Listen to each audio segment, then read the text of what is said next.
Hello friends. तो अभी तक पिछली वीडियो में हमने क्वेश्चन अरिथमेटिक प्रोग्रेशन की एक्सरसाइज 5.3 अरिथमेटिक प्रोग्रेशन के एक्सरसाइज 5.3 के क्वेश्चन नंबर 3 के सारे पार्ट सॉल्व किए थे पिछली वीडियो में। इस वीडियो में हम क्वेश्चन नंबर 4 से स्टार्ट करने वाले हैं। ठीक है, तो क्वेश्चन नंबर 4 देखिए क्या है, स्टार्ट करते हैं। How many term of an AP, यानी एपी है, आपको एक एपी दे रखा है 9, 17, 25 और पूछा है कि कितने टर्म इस एपी के must be taken to give a sum of 636, यानी इस एपी के कितने टर्म ले लिए जाएं, कितने term, how many number of terms ले लिए जाएं कि उनका सम 636 हो जाए। ठीक है, तो देखिए बहुत ही इजी सवाल है। देखिए कैसे इसको हम सॉल्व करेंगे। जो हमको एपी दी गई है उस एपी पर देखते हैं। तो यहाँ पर जो एपी दी गई है पहले हम उसको पहले सबसे पहले लिखते हैं। एपी क्या है हमारे पास 9, 17, 9, 17, 25। ठीक है, तो ये एपी है। इस एपी के कितने टर्म्स ले लिए जाएं कि सम 636 हो जाए। ठीक है, यानी आपको इंफॉर्मेशन जो दे रखी है वो ये भी दे रखा है कि यहाँ पर एस एन आपको भी दे रखा है, एस एन दे रखा है 636। ठीक है, हमने कहा एन टर्म का सम 636 है। अब आपको एन की वैल्यू बतानी है। अच्छा, एक बहुत ही सिंपल सी बात यह है कि इस एपी को देखने के बाद, इस एपी को देखने के बाद आप यहाँ पर पहला टर्म एपी का लिख पाएंगे। बिल्कुल, इस एपी को, इस एपी से हम क्या क्या इंफॉर्मेशन लिख सकते हैं। इस एपी का पहला टर्म हम लिख सकते हैं 9। कॉमन डिफरेंस लिख सकते हैं। कॉमन डिफरेंस क्या है, तो कॉमन डिफरेंस दूसरे टर्म से पहले टर्म को माइनस करके, यानी 17 से 9 को माइनस करेंगे तो कितना आएगा 8। ठीक है, तो एपी का जो पहला टर्म है 9 है और कॉमन डिफरेंस कितना है 8 है। सम कितना 636 दे रखा है। आपसे पूछा गया है कितने नंबर ऑफ टर्म्स ले लिए जाएं कि सम 636 आ जाए। देखिए बहुत ही सिंपल है। कैसे, एस एन का फॉर्मूला हमने सीखा है। एस एन बराबर क्या होता है, n upon two, two a plus n minus one into d. ये फॉर्मूला सीखा है हमने। ये एस एन का फॉर्मूला है, सम ऑफ एन टर्म का फॉर्मूला। ठीक, एन टर्म का सम का फॉर्मूला है, लेकिन एन टर्म का सम रखा है 636, तो 636 रख देंगे बिल्कुल इसी की जगह। एन अपॉन टू तो दे ही रखा है हमें। टू ए, तो ए की वैल्यू क्या है 9, तो 9 रखेंगे, plus n minus one into d, d की वैल्यू 8 है तो 8 रखेंगे। ठीक है, अब आप देखो पूरी इक्वेशन एन में बन गई, पूरी इक्वेशन। चलो सॉल्व करते हैं। यहाँ से ऊपर से देखो सॉल्व करते हैं बहुत ही सिंपल तरीके से। ये दो जो है इधर डिवाइड में, उधर जाएगा मल्टीप्लाई में हो जाएगा। तो 636 into two is equals to n into 18 plus 8 times n minus one. ठीक है, ये आप ऐसे करोगे। ठीक है, अब अगला हम 8 अंदर लेके जाएंगे तो देखो यहाँ से आ जाएगा n इंटू 18 प्लस 8, अगर अंदर जाएगा तो 8 n हो जाएगा और फिर -8 हो जाएगा, मल्टीप्लाई करोगे जब आप। ठीक है, और ये 636 इंटू टू हो जाएगा। अब देखो बहुत ही सिंपल है कि 18 माइनस 8 कितना हो गया, 10 प्लस 8n।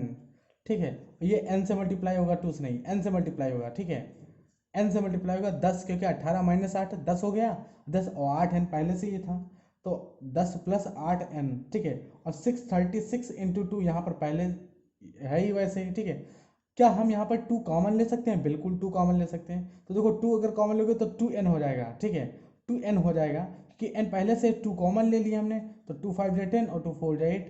ठीक है, इतना बचा अंदर 2 कॉमन लेने के बाद। और 636 इंटू टू पहले से था, 2 से 2 कैंसिल हो जाएगा दोनों तरफ और हमारी जो कैलकुलेशन है वो सिंपल हो जाएगी। अब n को सिर्फ अंदर ले जाओ, n इंटू 5 कितना हो जाएगा 5n, और n इंटू 4n कितना हो जाएगा 4n स्क्वायर। ठीक है, और ये बराबर है 636 के, यानी आंसर क्या फाइनल क्या आ गया 4n स्क्वायर। फाइनल इक्वेशन हमारी आ गई 4n स्क्वायर 5n, और ये उधर जाएगा तो माइनस का 636 इक्वल्स टू 0। ये हमारी क्या हुई, फाइनल इक्वेशन बन के तैयार हुई। ये हमारी फाइनल इक्वेशन क्वाड्रेटिक इक्वेशन की, ये फाइनल क्वाड्रेटिक इक्वेशन बन के तैयार हुई। एन में एक क्वाड्रेटिक इक्वेशन बन के तैयार हुई, और क्वाड्रेटिक इक्वेशन सॉल्व करना हमें बहुत अच्छे से आता है, हमने बहुत सीखा है। तो देखिए एन की वैल्यू हम डायरेक्टली लिखेंगे, यहाँ पर हम क्वाड्रेटिक फार्मूला को यूज़ करना नहीं सिखाएंगे क्योंकि पहले हम सीख चुके हैं। तो अगर क्वाड्रेटिक इक्वेशन का चैप्टर पूरा स्टडी करना है तो चैनल पे अपलोड है, आप देख सकते हो, ठीक है। तो यहाँ पर हम डायरेक्ट लिखते हैं एन की वैल्यू, एन बराबर कितना होगा, minus b plus minus b square minus 4ac 16 into 636 plus हो जाएगा, ठीक है, अपॉन टू ए, ठीक है, 4 दूनी 8। तो ये कितना आ गया -5 प्लस माइनस, और ये कितना होगा पूरा, ये जो लिखा हुआ है ये कितना होगा, ये अंडर रूट के अंदर है, ठीक है। तो अंडर रूट के अंदर जो 25 है, 25 प्लस 16 इंटू 636,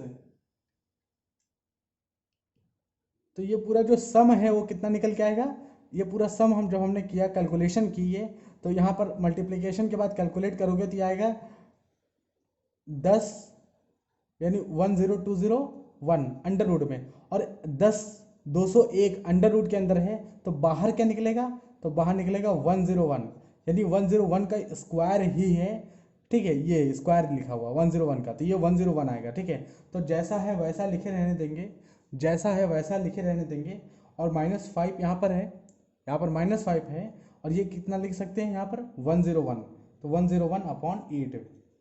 अब n की दो वैल्यू आएंगी, एक वैल्यू आएगी -5 प्लस 101 डिवाइडेड बाई 8, ठीक है, दूसरी आएगी -5 माइनस 101 डिवाइडेड बाई 8, ठीक है। लेकिन ये माइनस वाली वैल्यू नहीं हो सकती n की वैल्यू माइनस में नहीं हो सकती। क्यों नहीं हो सकती ये पता है, क्योंकि नंबर ऑफ टर्म्स कोई माइनस में थोड़े ना हो सकते हैं, नंबर ऑफ टर्म्स प्लस में ही होंगे। तो 101 में से 5 जाएगा तो 96 बचेगा, ठीक है, 5 जाएगा 96 और 8 है ही, तो n की वैल्यू कितनी आ गई, 8 एक 8 और 8 दूनी 16, तो n कितना आ गया, n आ गया 12, ठीक है, n कितना आ गया, n आ गया 12। हमसे क्या पूछा था, हमसे तो यही पूछा था नंबर ऑफ टर्म्स बताओ, ठीक है, नंबर ऑफ टर्म्स बताओ, n की वैल्यू कितनी आ गई, 12 आ गई, नंबर ऑफ टर्म्स कितना होगा, 12 होंगे।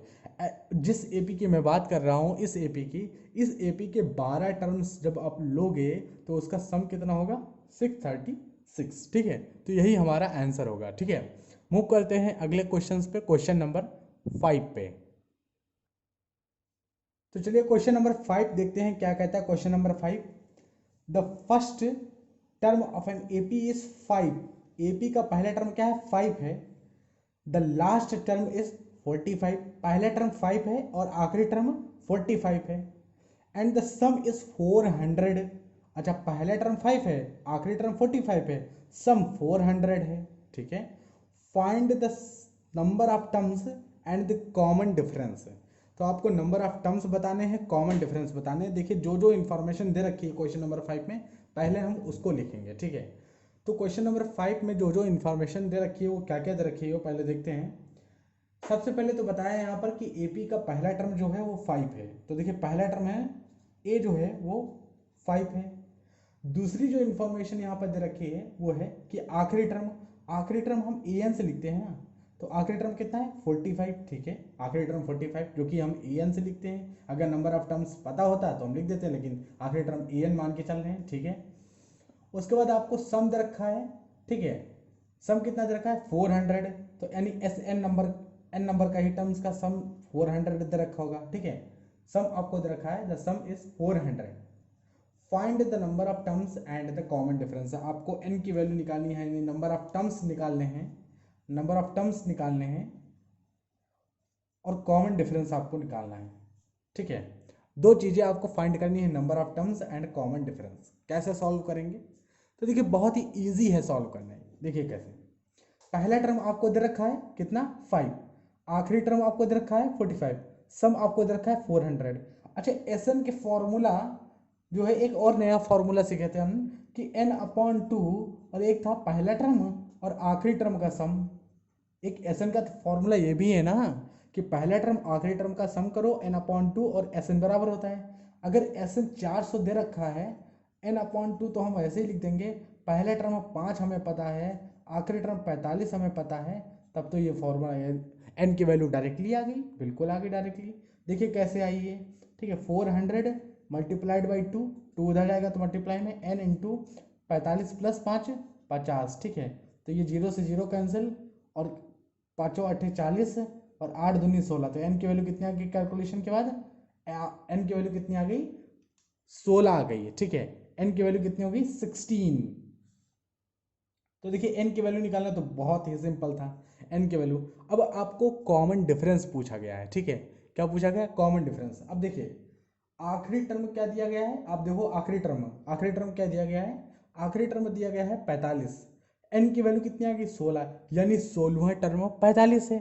16वां टर्म 45 मतलब ए 16 45, ए 16 45, ए 16 ए एन के बराबर होता है, ए एन बराबर होता है a plus n minus one into d, ठीक है। तो यानी ए 16 बोले तो ए प्लस 15 डी, अरे एन माइनस वन तो 16 माइनस से 1 जाएगा तो 15 इंटू डी, और ये 45 के बराबर हो गया। ए की वैल्यू क्या है? 5 है, तो ए की वैल्यू 5 है, और 15 इंटू डी बराबर 45, ठीक है। तो 5 उधर जाएगा तो माइनस हो जाएगा, तो 15 डी कितना हो गया? 45 माइनस 5, 45 माइनस 5 यानी 40 हो गया, ठीक है, 40 हो गया। तो डी की वैल्यू कितनी आ गई? 40/15, 15 इधर जाएगा, ठीक, 5 8 40, 5 15, तो डी की वैल्यू कितनी आ गई? 8/3। ये 8/3 हमारी होगी डी की वैल्यू, ठीक है। डी की वैल्यू कितनी होगी? 8/3 होगी, ठीक है। ये हमारी डी की वैल्यू हो जाएगी 8/3।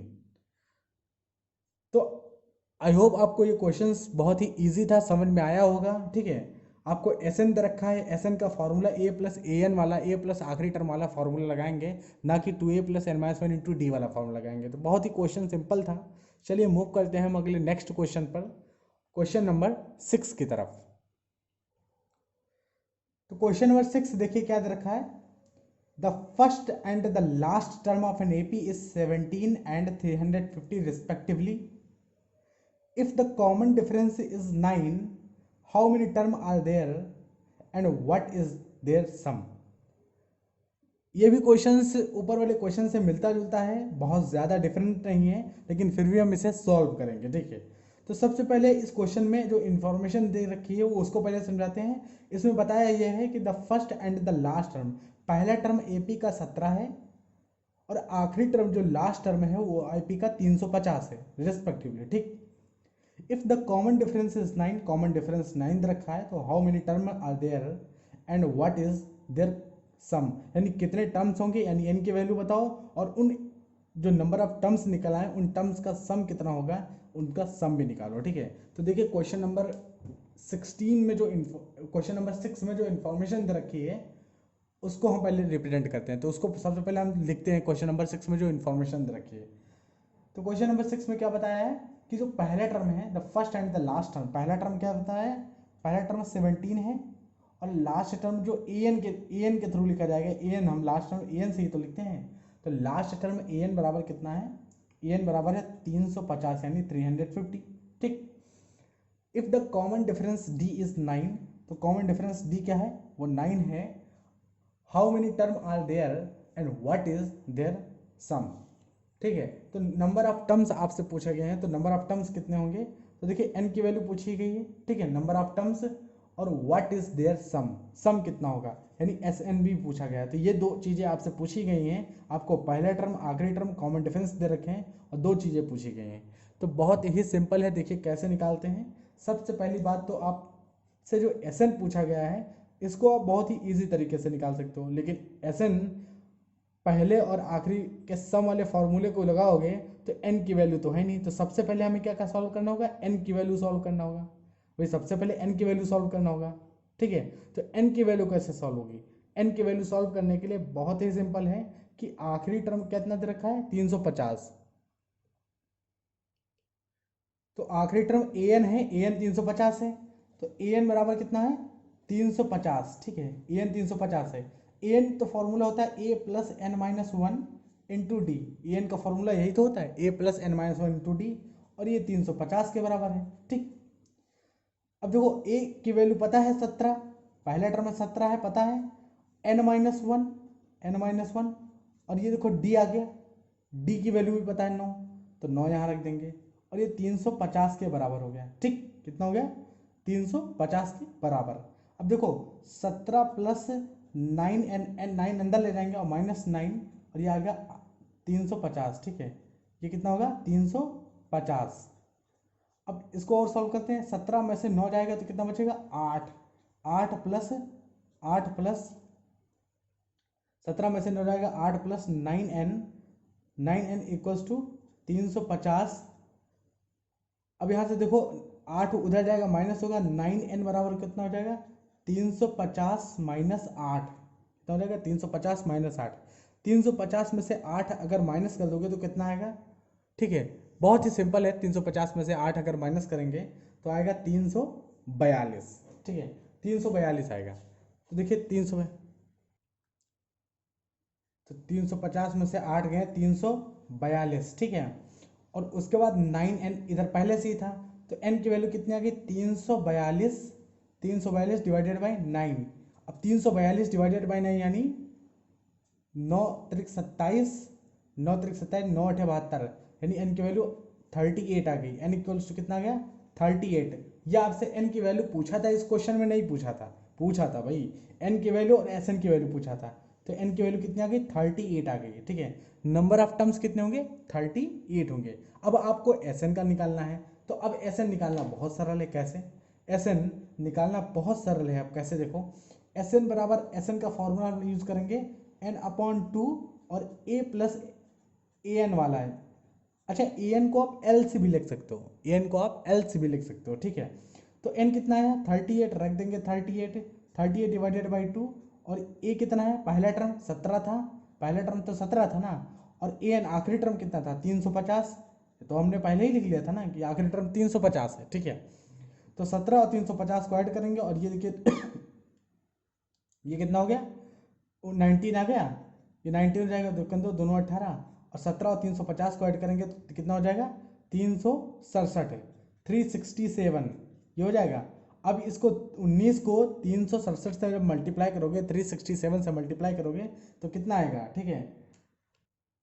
तो मल्टीप्लिकेशन के बाद कितना आएगा 6973, ठीक है 6973, ये हो जाएगा आपका Sn, ठीक है ये हो जाएगा आपका Sn, sum of the 22 terms का सम होगा, क्योंकि नहीं 38 टर्म्स का सम, तो वही है टोटल 38 सम टर्म्स होंगे, और उनका जो सम होगा वो 6973 होगा, ठीक है। तो आपको n number of terms find करने को पूछा था, ठीक है यही तो पूछा था कि नंबर ऑफ टर्म्स फाइंड बताओ और Sn की वैल्यू बताओ। तो नंबर ऑफ टर्म्स आ गए हैं यहाँ पर 38, और Sn की वैल्यू कितनी होगी 6973। आई होप आपको ये क्वेश्चंस अच्छे से समझ में आ रहे होंगे। तो अगर आपको ऐसे क्लास 10th का मैथमेटिक्स सीखना है, ठीक है, तो आप हमारे चैनल को सब्सक्राइब करें, वीडियो को लाइक करें, शेयर करें उन लोगों के साथ जो क्लास 10th का मैथमेटिक्स सीखना चाहते हैं। एक एक क्वेश्चंस, ठीक है एनसीईआरटी का इसमें हम एक एक क्वेश्चन सॉल्व करते हैं। धन्यवाद।